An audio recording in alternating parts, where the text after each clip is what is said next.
नमस्कार दोस्तों, स्वागत आप सभी का।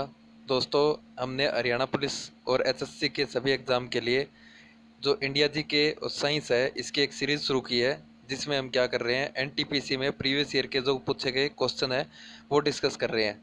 और ये क्वेश्चन ज़्यादा पुराने नहीं है, जो हाल ही में पूछे गए हैं वो सारे क्वेश्चन हैं। तो आने वाले आपके एग्ज़ाम में, एसएससी के एग्ज़ाम में, इनमें से क्वेश्चन देखने को आपको ज़रूर मिलेंगे। तो दोस्तों, ये वीडियो आप अंत तक ज़रूर देखें। और हम एक वीडियो में 50 क्वेश्चन करते हैं और बहुत ही कम समय में इन क्वेश्चन को कवर किया जा रहा है। तो ये सारी की सारी वीडियो यदि आप देख लेते हैं तो आपके आने वाले एग्जाम में इंडिया जीके और साइंस का एक भी क्वेश्चन नहीं छूटेगा। तो दोस्तों, इसमें बहुत ही अच्छे अच्छे लेवल के और अच्छे अच्छे क्वेश्चन हैं जो कि आपके एग्जाम में देखने को डायरेक्ट मिलेंगे। और हाल ही में जो एचएससी के एग्जाम हो रहे हैं उसमें इसी पीडीएफ में से क्वेश्चन है वो पूछे जा रहे हैं। तो दोस्तों, इस वीडियो को अंत तक जरूर देखना और कोशिश करना कि हर एक क्वेश्चन का आंसर है वो कमेंट करके दें, ताकि आप इन क्वेश्चन को भूलो ना। दोस्तों, वीडियो को स्टार्ट करने से पहले आप सभी से रिक्वेस्ट करूंगा, इस वीडियो को लाइक ज़रूर करें और अपने दोस्तों के साथ ज़्यादा से ज़्यादा शेयर करें। जो साथी इस चैनल पर नए हैं तो चैनल को सब्सक्राइब भी ज़रूर करें। तो दोस्तों, उम्मीद करता हूँ आपने वीडियो को लाइक कर दिया होगा और वीडियो को शेयर भी कर दिया होगा। तो शुरू करते हैं आज का पहला क्वेश्चन। तो आज का पहला क्वेश्चन है, संसद के किसी स्तर के स्तरावसान और अगले स्तर के आरंभ के बीच का समय अंतराल क्या कहलाता है? तो जो सत्र का स्तरावसान बोलते हैं उसका और अगले स्तर के आरंभ यानी कि दूसरा स्तर है वो स्टार्ट होने का और पहले स्तर के लास्ट का यानी कि इनके बीच का जो समय है उसको क्या बोलते हैं? हम उसको बोलते हैं विश्रांति। अच्छा क्वेश्चन है, आपको अगले आने वाले एग्जाम में देखने को जरूर मिलेगा। अगला क्वेश्चन क्या है, संयुक्त राज्य अमेरिका और यूरोप के बाहर ओलंपिक खेल पहली बार किस स्थान पर हुए? तो ये हुए थे मेलबर्न में। नेक्स्ट क्या है, भारत की जनगणना कितने वर्षों के अंतराल पर की जाती है? तो बिल्कुल आसान सा क्वेश्चन है, लेकिन आपके एग्जाम में ये जरूर पूछा जाएगा। तो कितने वर्षों बाद होती है? 10 वर्ष के बाद। दोस्तों, ये सेम जो है कॉपी है जो कि एनटीपीसी के एग्जाम में पूछे गए क्वेश्चन है, उसी तरीके से मैंने उठाया है। उन्होंने जो आंसर की दिया है और ये इस टाइप के क्वेश्चन पूछे गए हैं, ऐसा नहीं है कि ये क्वेश्चन बनाए गए हो। अगला क्वेश्चन क्या है, दूसरा सबसे बड़ा प्राणी संघ कौन सा है? तो सबसे बड़ा प्राणी संघ तो आपने रट रखा होगा, लेकिन इसमें क्या पूछा, दूसरा सबसे बड़ा। तो ये हो जाएगा मोलस्का। मोलस्का है जो दूसरा सबसे बड़ा प्राणी का संघ हो जाएगा। अगला क्वेश्चन है, लोकसभा अध्यक्ष यानी कि स्पीकर और उप सभापति यानी कि डिप्टी स्पीकर के पदों का सृजन किस वर्ष हुआ था? यानी कि जो स्पीकर और डिप्टी स्पीकर है इनके पद है वो कब बने थे? सीधा सीधा इसमें यही बताना है। तो ये बने थे वर्ष 1921 में। नेक्स्ट है, फीफा विश्व कप फुटबॉल चैंपियनशिप का आयोजन पहली बार कहाँ किया गया?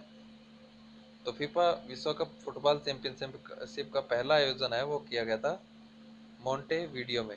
कहाँ किया गया था? मोंटेवीडियो में।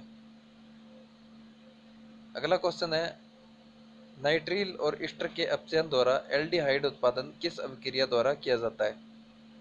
नाइट्रिल और ईस्टर के अपचयन द्वारा एल्डिहाइड उत्पादन किस अभिक्रिया द्वारा किया जाता है? तो ये किया जाता है स्टीफन अभिक्रिया के द्वारा। स्टीफन अभिक्रिया के द्वारा किया जाता है। अगला क्वेश्चन है, जनरल एंटी अवॉइडेंस रूल यानी कि जिसे गार बोला जाता है, इसका प्रस्ताव पहली बार पारित कब ये पारित किया गया? किसके द्वारा? प्रत्यक्ष कर कोड 2010 के द्वारा। राज्यसभा में राज्यों और केंद्र शासित प्रदेशों में सीटों का आवंटन किस सूची के अंतर्गत किया जाता है? तो जो राज्यसभा में सीटों, राज्यों और केंद्र शासित प्रदेशों की सीटों का आवंटन है वो किस अनुसूची के अंतर्गत आता है? ये आता है चौथी अनुसूची के। याद रखें, इंपॉर्टेंट क्वेश्चन है। अगला क्वेश्चन है, सर्वोच्च न्यायालय किस अनुच्छेद के तहत रीट जारी करता है?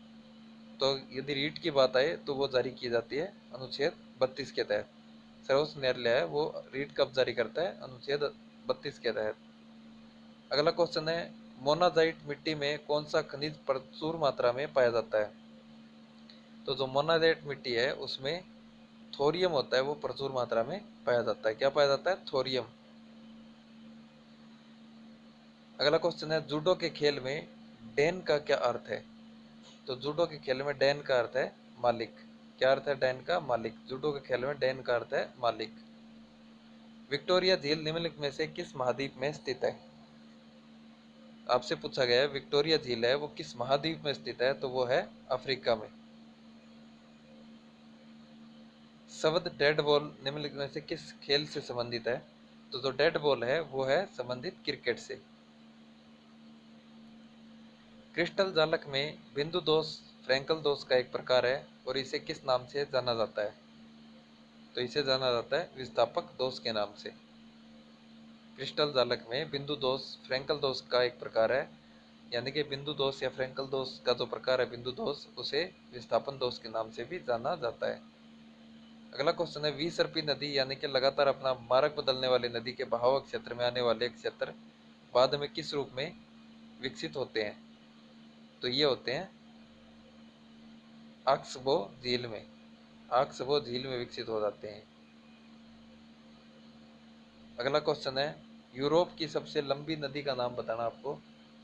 यूरोप की सबसे लंबी नदी कौन सी है? तो ये है वोल्गा नदी। अगला क्वेश्चन है, दक्षिण भारतीय भाषाएं किस भाषा के रूप में संबंधित है? तो दक्षिण भारत की जो जितनी भाषाएं हैं वो द्रविड़ भाषा के समूह से संबंधित है। कौन सा समूह है? द्रविड़, दक्षिण द्रविड़। आप स्ट्रिक से याद रख सकते हैं, दक्षिण, द से दक्षिण और द से द्रविड़।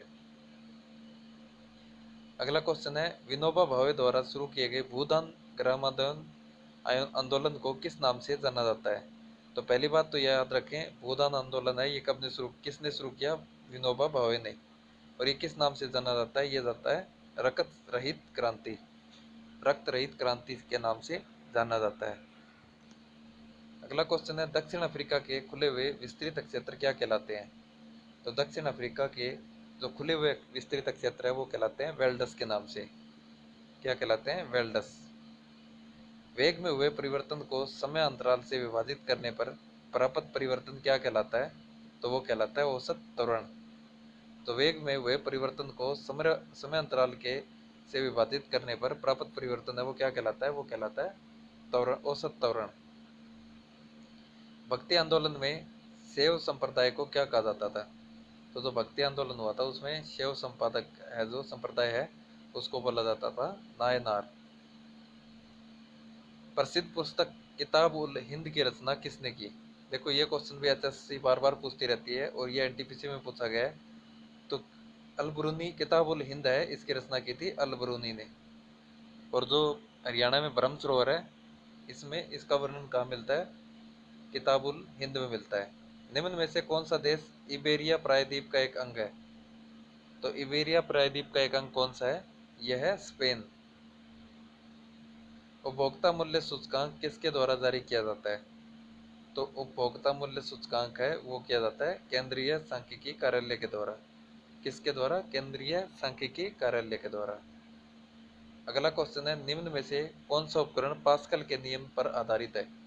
तो हाइड्रोलिक लिफ्ट है, हाइड्रोलिक लिफ्ट वो पास्कल के नियम पे आधारित है।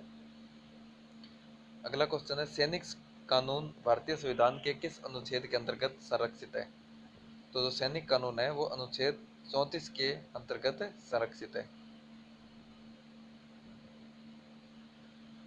अगला क्वेश्चन है, निम्न खेलों में से कौन सी कूदने की प्रक्रिया नहीं है? इसमें से कौन सा खेल है जिसमें कूदने की प्रक्रिया नहीं है? तो वो है लघु दौड़। नेक्स्ट है, टेबल टेनिस के खेल में निम्न में से कौन सा कौशल संबंधित नहीं है? तो टेबल टेनिस में क्या है? स्पिन भी है, ग्रिप भी है और स्ट्रोक भी है, लेकिन टी है ये टेबल टेनिस में नहीं है। स्पिन, ग्रिप और स्ट्रोक ये चीज़ आप याद रखें टेबल टेनिस के लिए। थोक मूल्य सूचकांक WPI किसके द्वारा प्रकाशित किया जाता है? तो यदि बात करें WPI की तो वो प्रकाशित किया जाता है वित्तीय सलाहकार कार्यालय के द्वारा। नीति निर्देशक सिद्धांतों का लक्ष्य किस प्रकार के जनतंत्र की स्थापना करना है? पॉलिटी के बहुत अच्छे अच्छे लेवल के क्वेश्चन इसमें पूछे गए हैं। तो क्या है नीति निर्देशक सिद्धांतों का लक्ष्य है किस किस प्रकार के जनतंत्र की स्थापना करना है? तो वो है सामाजिक और आर्थिक जनतंत्र। निम्न में से भारत के किन दो राज्यों में भूतापीय ऊर्जा से संबंधित प्रयोगात्मक परियोजनाएं स्थापित की गई है? तो ये की गई है हिमाचल प्रदेश और जम्मू कश्मीर में। अगला क्वेश्चन है, घोड़ों को दागने की प्रथा में निम्न में से किसके द्वारा शुरू की गई? दागने की प्रथा है वो की गई थी अलाउद्दीन खिलजी के द्वारा। संशोधित कैथोड किरण ट्यूब में धन आवेशित कण क्या कहलाते हैं? तो ये कहलाते हैं कैनाल किरणें। अगला क्वेश्चन है, सिलसिला शब्द का संबंध किससे है?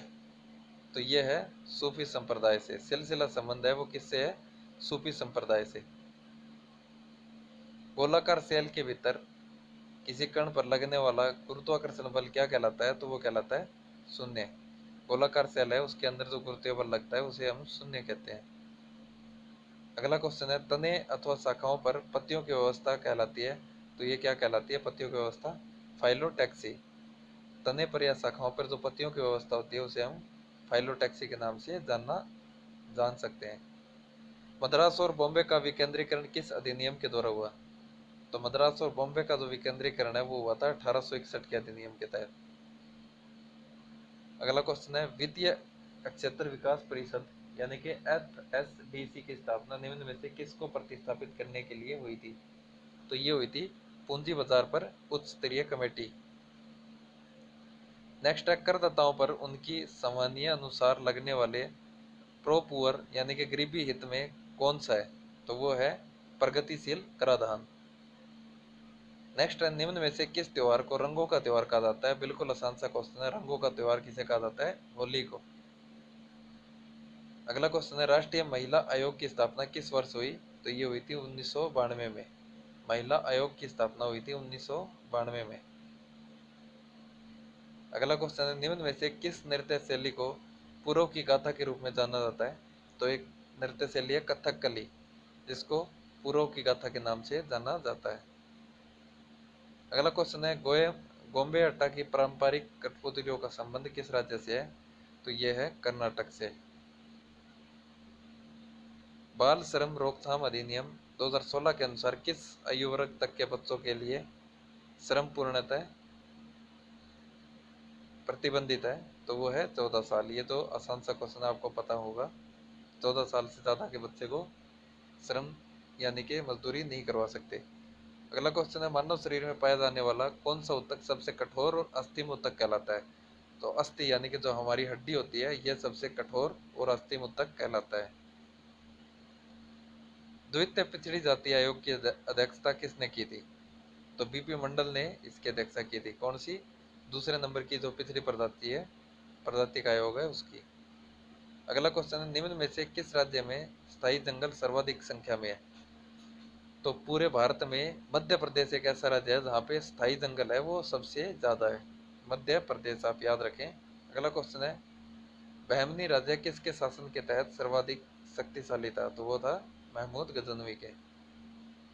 अगला क्वेश्चन है, आमिर तैमूर ने दिल्ली पर किस वर्ष आक्रमण किया, आमिर तैमूर ने 1398 में दिल्ली पे आक्रमण किया था। कब किया था, 1398 में। तो दोस्तों आज की इस सीरीज में हमने 50 क्वेश्चन कवर कर लिए हैं। आपको वीडियो कैसे लगे आप कमेंट करके ज़रूर बताएं, और इस सीरीज़ को कंटिन्यू रखा जाए या नहीं रखा जाए इसके बारे में भी आप ज़रूर बताएं। धन्यवाद।